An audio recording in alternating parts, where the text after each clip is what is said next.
Bismillahirrahmanirrahim. Assalamualaikum warahmatullahi wabarakatuh. Hello everyone. I hope you are in healthy and good conditions.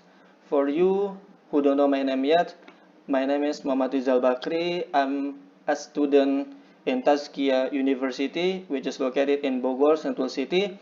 At this time, I'm gonna explain you about the midterm of examinations of Microeconomic 1, and also at this time, inshallah, I will explain you using English as much as possible.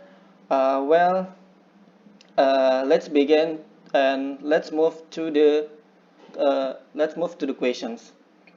Actually, in this midterm of microeconomic, there are two questions. This is the question one, and this is the where is it? This is the question two. Okay, the question one is consisting of three questions. The first is A question, the second is B question, and the last but not least is the C questions. So we discuss one by one. The A question, what will happen to demand curve of a book reader, and printed book if the price of a book decreases? This is the curve of each goods here. This is the ebook, the middle is ebook reader, and the right is printed book.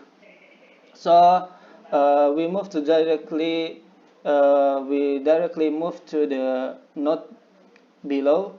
The curve of ebook move along to the right because the price is decreasing. So before we discuss more, we have to know about the law of demand, right? The law of demand is when the price is increasing, the demand is decreasing. When the price is decreasing, the demand is increasing, if I'm not mistaken. Okay, everyone, because the question here, the price of a book decrease, so the quantity of demand of a book is increasing. Yeah, we can take the example here. The first is $10. For example, here the $10.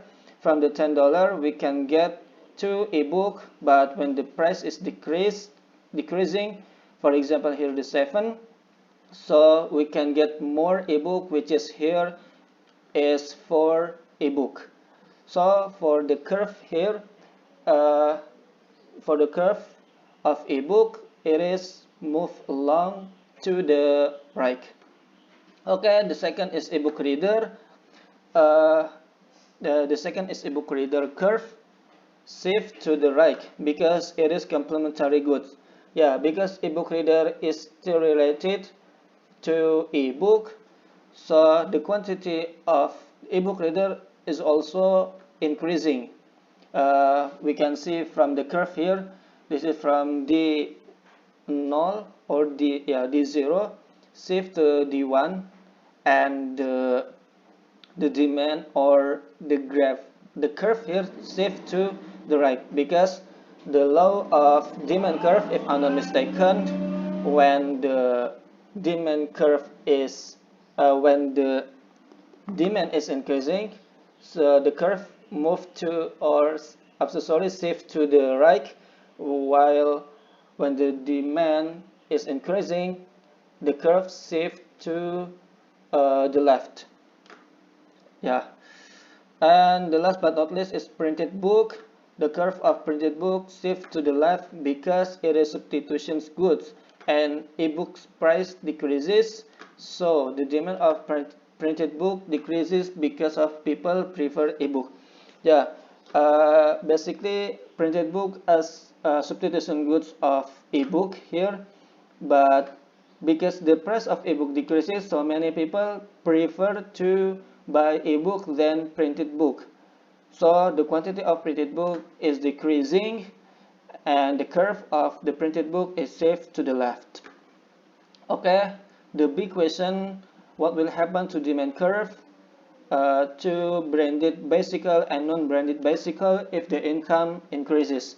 So this is the curve or branded bicycle, and the other side is non-branded bicycle curves. So we directly take a look to the notes here. For the first branded bicycle curve, shift to the right because the demand branded bicycle increases because of people income increases too. Actually, in big question, we talk about the normal goods and inferior goods. The normal goods is commonly that it commonly happen that or when people income increases, people income increase. So in the nature, uh, many people wants to buy something that luxury, something that more beautiful than other goods. So this is called by normal goods. The second is the curve of non-bicycle. The second note is the curve of non-branded bicycle shift to the left because it is kind of inferior goods which are people more prefer to leave it when income increases. So this is the opposite of normal goods. When the inferior goods happens,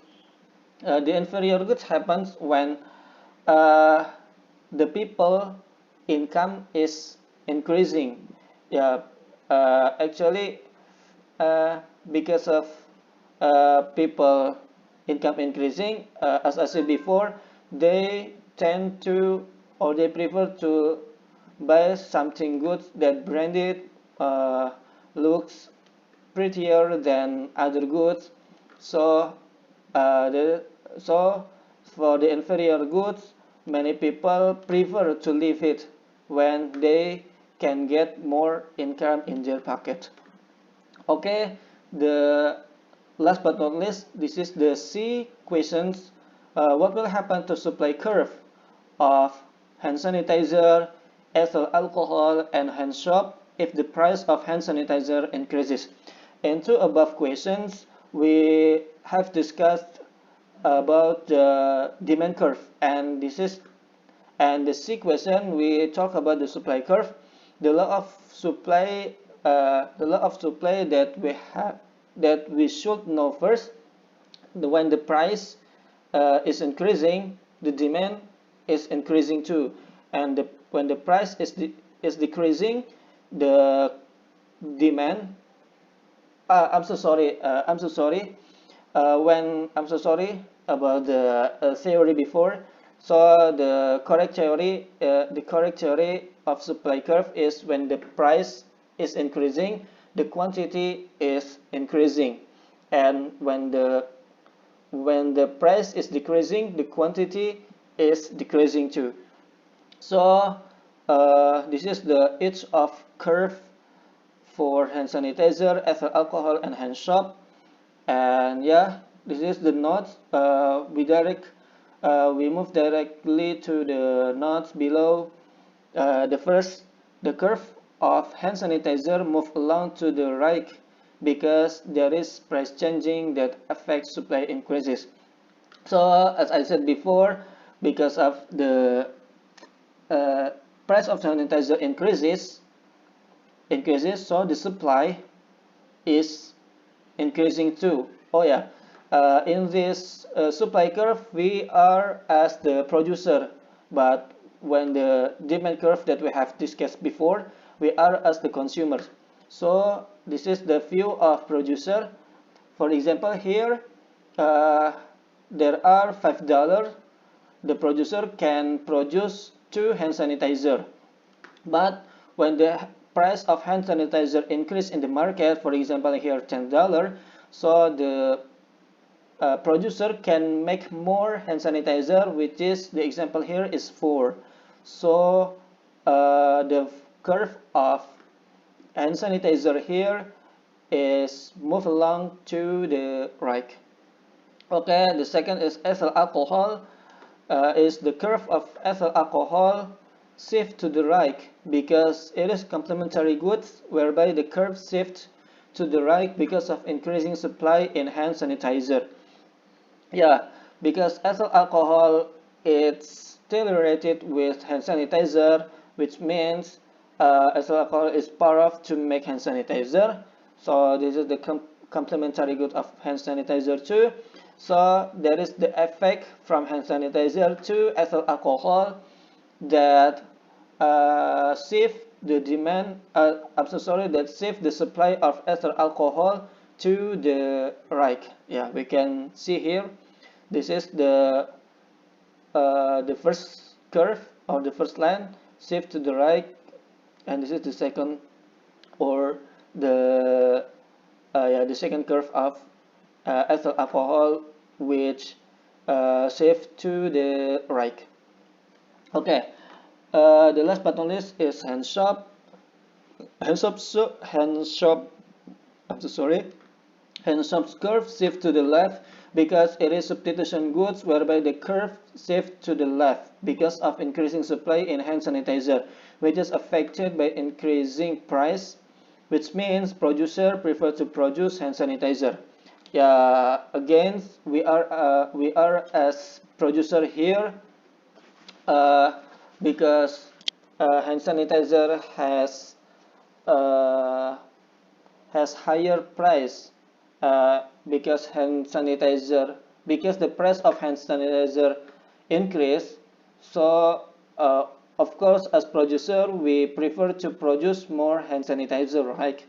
Then what about the hand soap? So the supply of hand soap is decreasing, and the curve is shifting to the left. Yeah, the curve is shifting to the left because as producer we what we call, because as producer we produce the product that can get more profit for us, right? So yeah, this is the producer more prefer to create or produce hand sanitizer than hand soap. So, and the curve of hand soap shift to the left because of the price of hand sanitizer increases. Okay, everyone, we've done to answer question 1. So we move to question 2, which is calculate and conclude the demand and supply elastic. In these questions, we are talking about the elastic demand and supply, which is elastic. Elastic that we can know where the final result is above 1 or 0, if not mistaken, but in elastic, where the final result is below or under the 0 or 1, if I'm not mistaken. Okay, we directly move to the A question. Supply is QS is equal minus 1000 plus 200p. Demand is QD is equal to 1500 minus 150p. So the calculation here, QS is equal QD, then minus 1000 plus 200p is equal to 1500 minus 150p. For the next step, we move what is it? Yeah, for the next step, we move minus 1000 here to the right, and we move minus 150p to the left. So we can get 200p plus 150p is equal to 1500 plus 1000. So the result from this is 350p is equal 3500. So the result of P is 10 after 3500 divided by 350p. And the next step is QS is minus 1000 plus 200 divided by multiply by 10. The result is 1000, and the QD is 2500 minus 150 multiplied by 10. The result is the result is 1000. This is the result is the same, so our calculation is correct. So we move to the electricity demand and electricity supply. So where this is minus 150 appear here. So because of, actually, if I'm not mistaken, this box for the P results. So because the P result has already exist here, minus 150, so we just put it here to the box minus 100p, and also here because of the p is already here, we put 200 into here. So the electricity demand minus 150 multiplied by 10 divided by 1000 is minus 1.5, and electricity supply 200 multiplied by 10 divided by 1000 is 2. So for those results, we can conclude this is elastic, because the results of this are above 1 or 0. Okay, we move to the B questions. The supply is PS is equal 20 plus 2Q. Demand is PD is equal 80 minus Q. So the calculation here, actually the calculation is the same from above. The calculation PS is equal PD. There is 20 plus 2Q is equal 80 minus Q. So we shift 20 here to the right and the Q here to the left. So we can get to Q plus Q is 80 minus 20. So we can get 3Q minus 60. So Q here is 20 after 60 divided by 3. And PS is equal 20 plus 2 multiplied by 20. The result is 60. And PD here 80 minus 20, we can get 60. So the result is the same. And so where we can get minus 1 and 0.5 here, because in the questions there is no P here, so we have to find the P to put into here to calculate the elastic demand and supply. So to calculate and find the P here, this is the calculations. Yeah, PS is 20 plus 2Q changed to minus 2Q is equal 20 minus PS. So PS shift to the right, and minus 2Q shift to the left, and when it has changed, is divided by 2 in order to make equal, if I'm not mistaken. So the result from this is minus Q. Minus Q is equal 10 minus 0.5p. 10 from here, 20 divided by 2 is 10, and 1 PS, actually this is 1 PS because of in mathematics theory, variable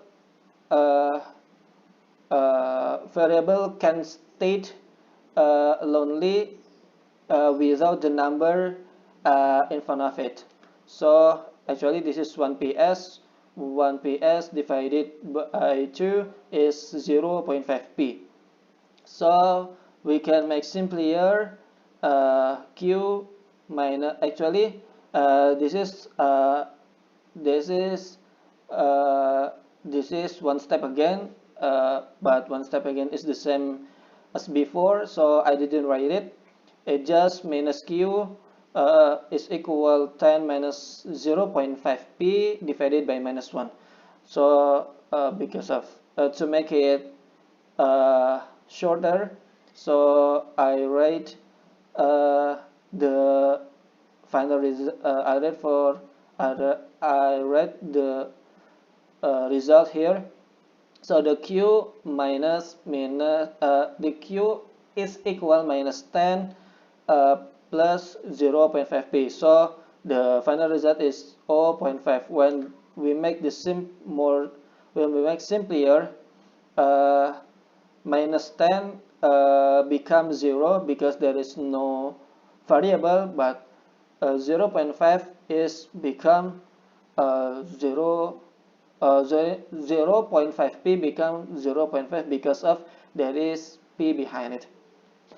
Okay, we can get 0.5 to put in AS, electricity supply.